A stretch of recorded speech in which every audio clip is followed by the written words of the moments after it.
Sjoerd and Irene, hey, congratulations on your documentary, Bajo Fuego. Thank you. So, very happy with it. Yeah, it's terrific. So it's being showcased right now at the Human Rights Watch Festival. How do you folks feel about that? Well, it's a very important space for the film to be shown. The US premiere in New York at such an important festival for human rights issues.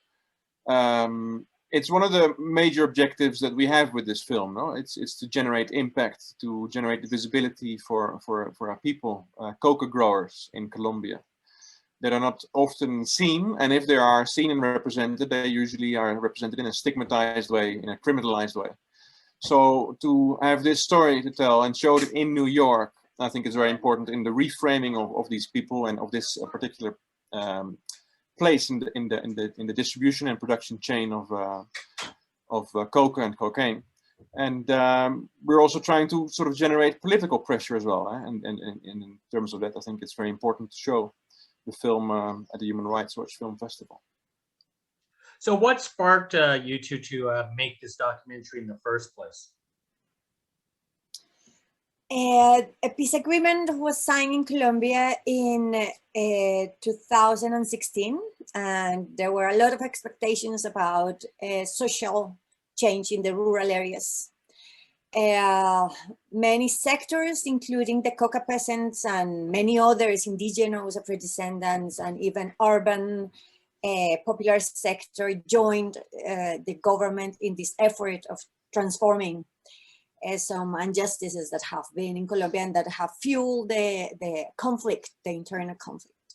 So when this peace agreement was signed, we decided to go there and to film another previous documentary called Voces de Guerrilla, Guerrilla Voices, understanding what was the process of the mobilization of one of the fronts of the FARC guerrilla. And after we finished that documentary, we were already like very integrated into the territory and with the local communities. And we also realized that the chapter 4 of the peace agreement, which is the one that is on the substitution of illicit crops, was going to be the main focus of the peace agreement as understood and developed by the government.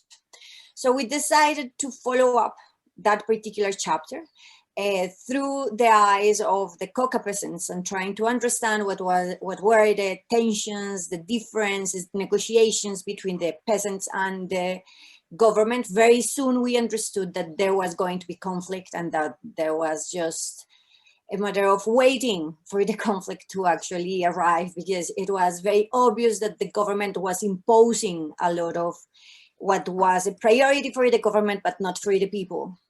So we decided to be there and to wait for that moment to happen, and it happened. So you two actually predicted that this was going to be a government failure anyways? Unfortunately, yes. Yes, and why did we see it coming? Because 1 year after the peace agreement was signed, we already saw problems in the accomplishing of chapter 3, which was the one on the demobilization of the guerrilla members.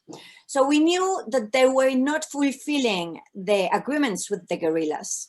So that was a sign of, okay, there is something that is not actually being completed in terms of the agreement, and there is a lack of maybe will or capacity.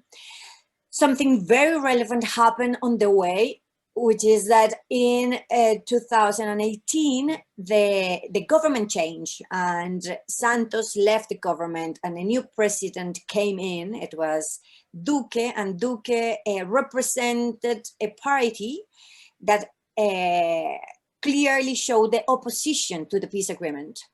So if things were not being accomplished as planned and as promised, after the government change, things got worse.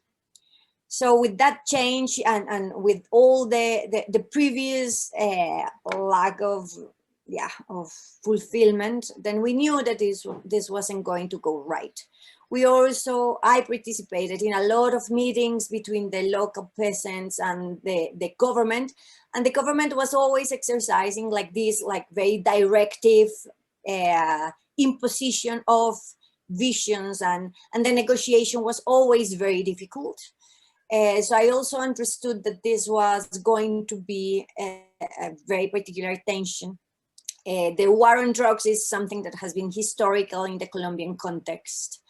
It has always been cross-cut by militarization, by military aid from the US government, by the pressure of using glyphosate to fumigate coca crops. So all those factors were influencing the route that the agreement was taking. And we could read all that politically, and with that vision, we decided to wait until things were basically falling apart. Tell me about this village where you interviewed the families. Where is this located in Colombia? This is a region in the north of Cauca, and Cauca is a province in the southwest of Colombia. It's historically a region that has been very hard hit by the conflict and marginalized by the government structurally. You know? So this is a place where as soon as you leave the main road, crossing the province, you hit dirt roads. Hospitals are not there, apart from in one or two big cities. It's an impoverished and marginalized, ignored part of the country. It also facilitated the entry of FARC, particularly in the 80s in the 80s, if I'm correct, yeah, to take control over the region. And later, when FARC was increasingly much more under pressure, you see the entry of coca crops coming to the region. It's it's a very difficult territory. It's a multi-ethnic territory, intercultural territory. So it makes also the complexity being not only like geographical and not only related to the lack of state investment, but also there are social and cultural differences that in different ways and in different times have been used also and have fueled also part of the conflict. At this moment, for example, we have the Minga, the indigenous Minga in Cali. That Minga is coming from the Cauca, from the region where we filmed this documentary. And the Minga is trying to exercise their ethnic rights of self-defense and social organization here in the city in this particular moment in which we are in national strike. And the response of one sector of the citizenship is to repel, to reject the indigenous, also based on the fact that they are indigenous and they have to go back to their territories. These cities are not for them. Digamos, land that can be used for agriculture is not for them. They are meant to be in the mountains, enclosured by the big development, the agrarian development, the capitalist agrarian development, if I can say it that way. So, and how did you convince these families to participate in your documentary? Were they eager or were they very hesitant? Well, I think in general, there was a lot of interest in the project. We more or less had our approach, not so much the film as such in our minds as yet in the beginning, but we did know our approach, and we did know more or less what we wanted to tell. And sharing our approach with people in the region, the general response was enthusiastic, because they also feel the need to send that message out. I guess they are an underrepresented. It's an underrepresented or misrepresented territory. So to take their perspective and to take their experiences and to send those out into the world and connect to broader audiences in Colombia on an international level was something that they saw as very valuable. It didn't mean that everyone wanted to participate. Obviously, it's a territory that's very violent. It has been very violent, and the death threats, for example, is a very common way of controlling people. So some people might have been reluctant, but plenty of people were very willing to allow us in and to allow us to participate in their processes. And the several families that turned into protagonists of the film, they've been working with us for more than several years. So I think they saw very early on the importance of what we were trying to do, and yeah, they gave full participation, I guess. Were there any concern for your own safety in the region since it was so chaotic? I mean, I've been to Ecuador, Esmeraldas before, and so sometimes at night I hear gunshots and so on, and it's all, and that's not even in Colombia. That's just right south of Colombia. So. Well, we from the beginning. Well, we knew it is a difficult territory. So you don't go in naively, and you don't go in with a big crew and with lights and all of that. We try to sort of keep a low profile. So 1 or 2 people, small camera, in and out of the bag. Always with a car, trying to be mobile, to be able to move. Whenever the need was there. And always in coordination with the communities, always calling them up before heading there. Can we come? We have this idea. What about it? Sometimes they would call us, can you come? Or sometimes they would call us saying, well, it's better not to come because things are a bit chaotic. So we worked very much in coordination with the communities, and that was also our sort of safety, I guess. No, they know very well what's going on the ground, and we always communicated with them. Obviously, there are moments where, when it gets hectic. There's a scene in the film as well where there was a confrontation with the riot police trying to clean the mountains, I guess, of the social protest that was going on, and that's a moment that's very delicate, of course. We had to run and basically find safety, but again with the communities, with their help, with their commitment. So yeah, but we didn't receive any threats or that kind. I think also as a result of our strategies to remain low profile. Now that strike on the Pan American highway, that seems like a very good coincidence for your documentary. Why did you want to include that strike into your documentary? Because the first half, most of your documentary was interviews about these families, and then all of a sudden you added the strike, and it was just the strike itself.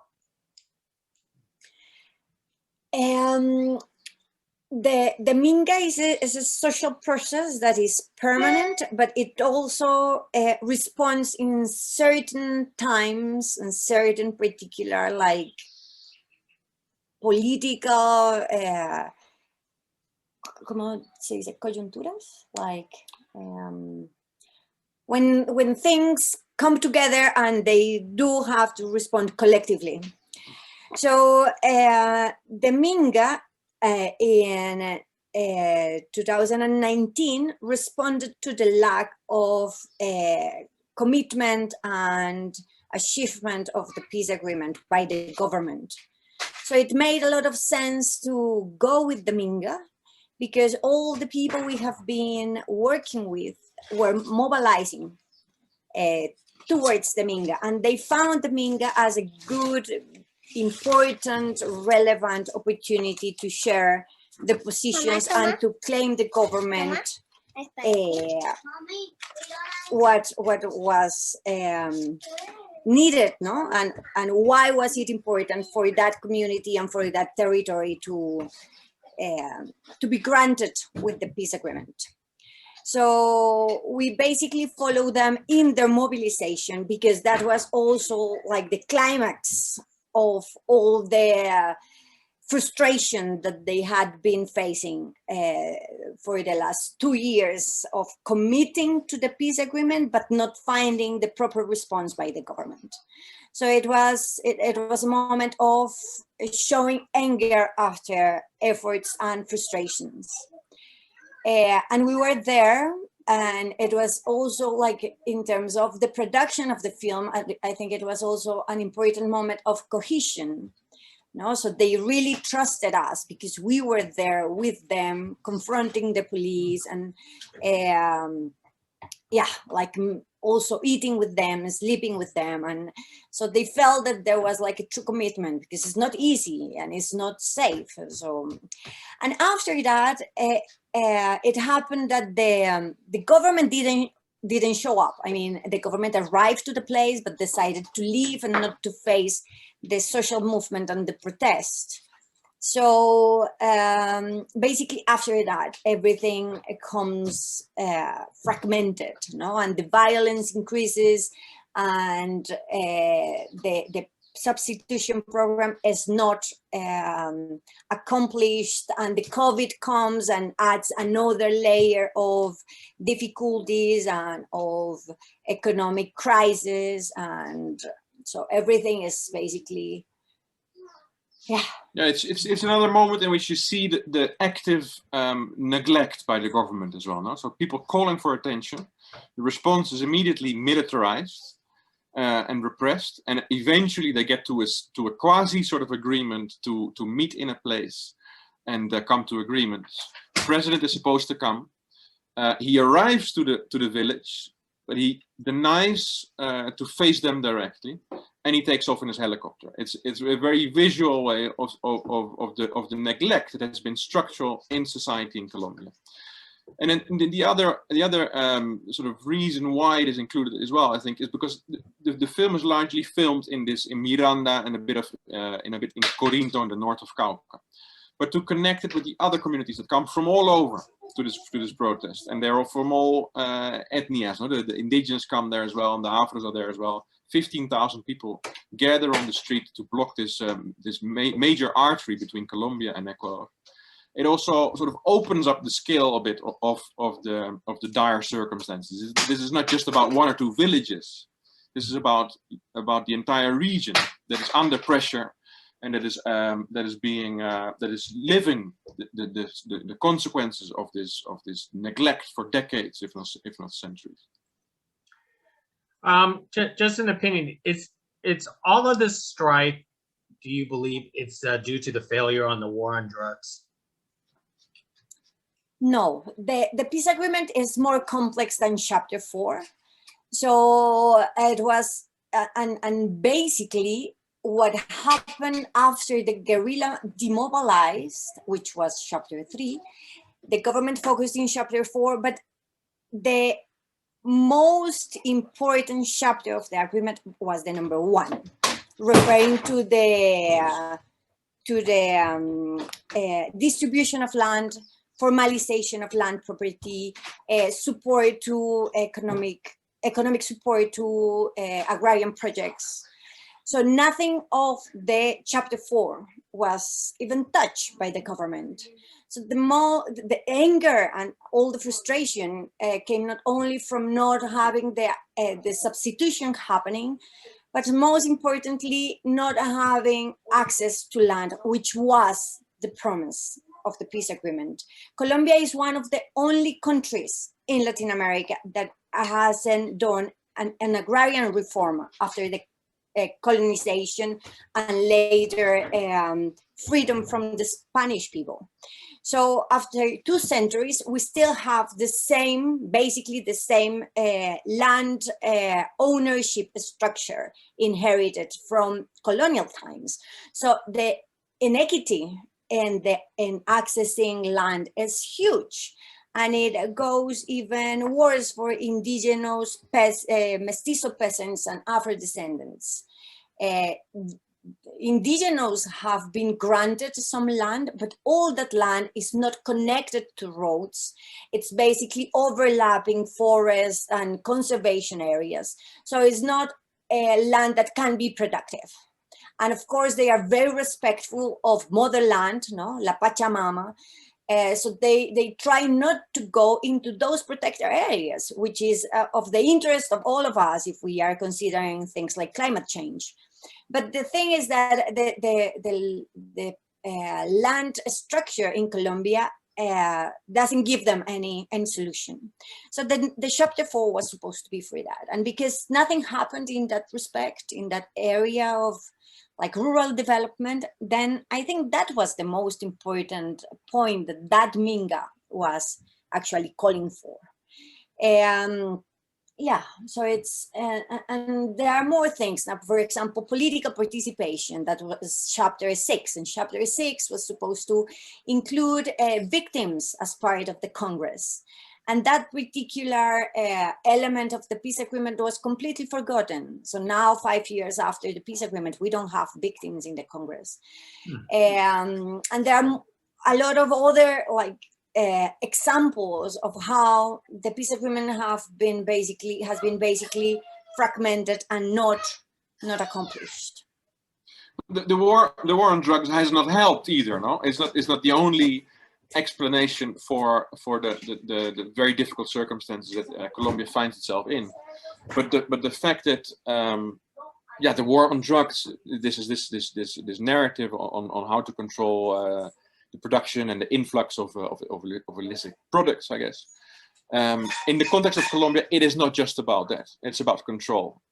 It's about political control, economic control. It's about access to oil, access to gas. It's about having a route to facilitate American capital to enter Colombian markets. No, the war on drugs is also something that's how do you say it, a sheep in disguise. So and that hasn't helped. It is not just about the control of drugs and coca production, etc. It's also about privileging a particular economic activity and sector, I guess, which goes against the interest of these millions of people that make up rural communities in Colombia. Excellent. Well, let me start wrapping things up. After 2 documentaries for yourself in that region, do you expect yourself to go back there to Colombia to do more films, and why this particular region of Colombia is so impactful for yourself? Well, we live in Colombia. We live in Cali. We live and work from Cali. Irene is a professor at Univalle, a university based in Cali. And from here, we develop most of our projects, whether they are investigative projects or documentary projects. So we are very invested in this region. North of Cauca is very close to Cali. We've got a 3rd documentary on the way as well. That's located in an indigenous community, also in Cauca. Also looks at how things are going in the post peace agreement context. So yeah, we are present here. We are permanently working and researching here, and we will continue to do so. Yeah, it's a particularly interesting time at the moment. No, I don't know if you are following the news. I'm assuming you are. But it's a pretty challenging moment right now. Cali is the center of a lot of social unrest. I guess people are taking the streets. It's another moment for strike. It's massive, and the response by the state has been brutal. Cali is the epicenter, but also Medellin and in Bogota and in other small villages and small cities in the country. We see a lot of conflict, basically, also coming up, no? Okay, well, one last question. As people watch Bajo Fuego, what's the one most important take that you hope that they walk away with?